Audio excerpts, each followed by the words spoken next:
2학년 물리원 시간입니다. 오늘은 36쪽, 37쪽 이 영상을 보는 학생들은 바로 전 영상을 보고 와주세요. 물풍선 받기, 그리고 이 물풍선이 터지지 않게 잡으려면 어떻게 해야 될까요?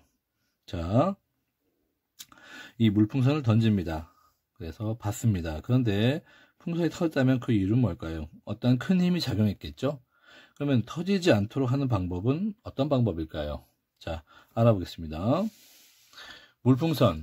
물풍선을 받는 순간 속력은 V라고 하고, 그러면 받고 나서 물풍선이 멈추겠죠. 나중 속력을 제로라고 합니다. 그러면은 이 속력을 제로로 만드는 동안 운동량의 변화량, 델피라고 생각하죠. 델피는 같습니다.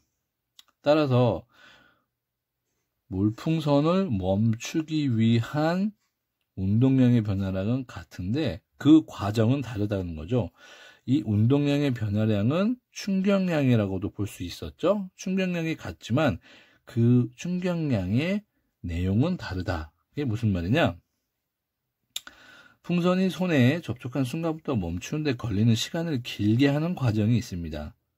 그러면 충격량과 같을 때 힘이 작용하는 시간이 길어지면 반대로 힘의 크기가 작아집니다. 자, 이거에 대해서 알아보겠습니다. 수식으로 본다면 질량 M인 풍선이 V로 움직이다가 멈췄습니다. 운동량이 제로가 되는 병. 운동량 변화량이 0 빼기 MV. 자, 운동량 변화량은 충격량이죠. 충격량은 힘 곱하기 시간인데 이 힘이 작아지면은 델T. 시간이 길어지고 힘이 작아지죠. 자, 이러한 과정을 볼 텐데요. 계란 갖고 설명을 하겠습니다. 여기 계란을 잘 보면 딱딱한 바닥에서는 깨지고 푹신한 방석에서는 깨지지 않습니다. 자, 왼쪽과 오른쪽은 충격량은 같습니다.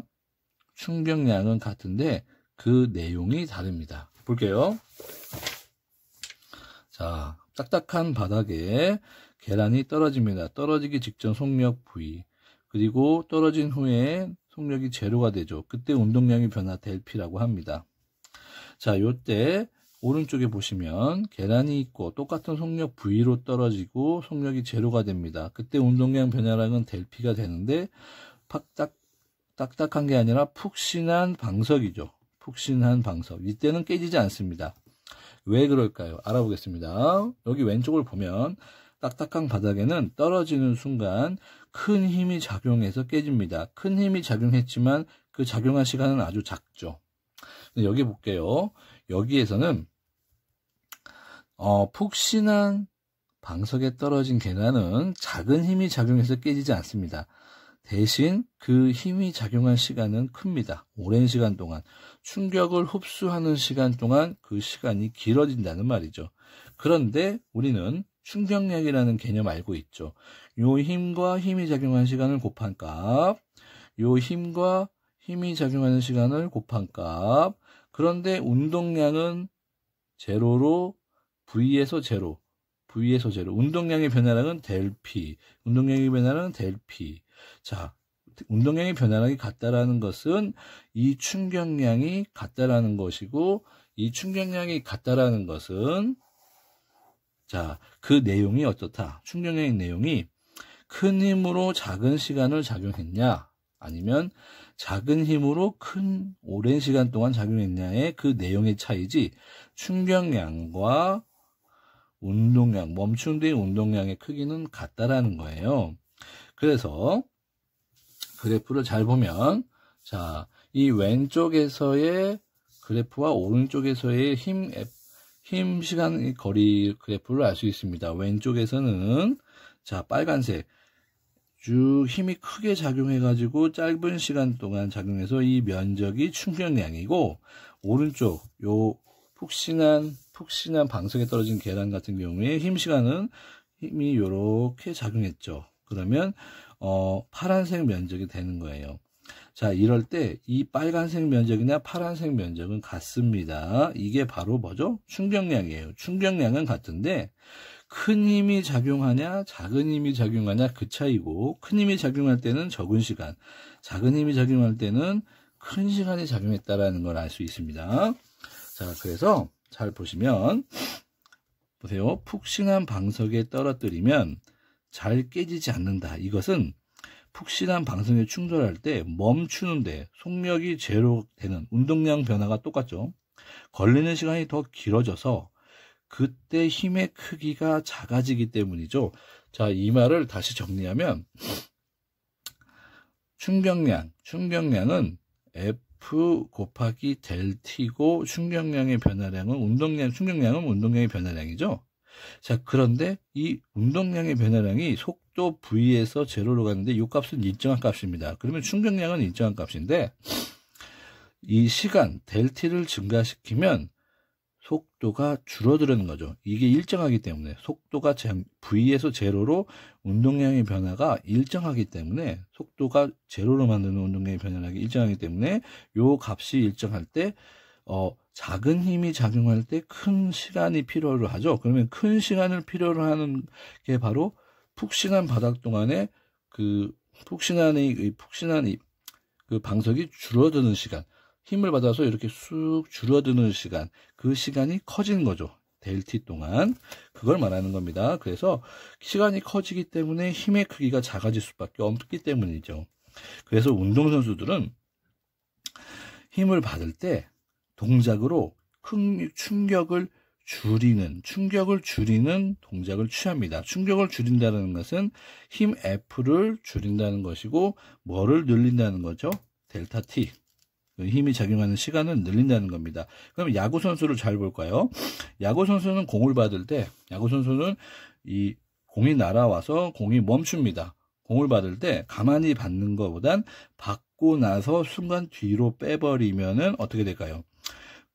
야구 선수는 손을 뒤로 빼면서 공이 받는 동작을 손이 받는 힘의 크기를 작게 합니다. 자, 손을 뒤로 빼면서 손을 뒤로 빼면서 델타 T를 늘리고 힘 F를 작용해서 멈추는 충격량은 일정한데 시간을 늘리는 행동이 바로 손을 뒤로 빼는 거죠. 자, 그리고 멀리뛰기 선수가 있습니다. 이 멀리뛰기 선수는 점프한 다음에 착지할 때 무릎을 구부리죠. 무릎을 구부리는 동작이 바로 델타 T, 땅에서 받는 힘을 늘려놓는 역할입니다. 그래서 무릎을 구부리는 것도 델타 T를 늘리는 효과를 갖고, 그러면 델타 T가 늘리면은 그때 멈추는 데의 충격 작용하는 힘의 크기 F가 작아진다는 거죠. 그래서 스포츠에서 공을 멈추거나 사람의 움직임을 멈추는 데는 손을 뒤로 빼면서 델타 T를 증가해서 힘을 크기를 줄이는 거고, 자, 여기서는 착지할 때 땅으로부터 받는 충격을 줄이기 위해서 구부려서 충격을 줄인다. 그래서 손을 뒤로 빼는 활동이 델타 T를 늘리고 힘 F를 줄이는 과정이고, 자, 여기서 무릎을 구부리는 과정이 무릎을 구부리는 동안 그 시간이 커지겠죠. 그리고 땅이 모래바닥이 사람에게 주는 그 충격, 힘 F를 줄이는 과정인 거죠. 그래서 운동 선수들이 무릎을 구부리거나 야구 선수가 손을 받자마자 뒤로 빼는 순간, 여러분 농구 받을 때도 농구공을 받자마자 이렇게 뒤로 빼죠. 그게 바로 델타 T, 힘이 작용한 시간을 늘리는 거죠. 그리고 몸에 받는 충격, 그 힘을 작게 하는 효과입니다.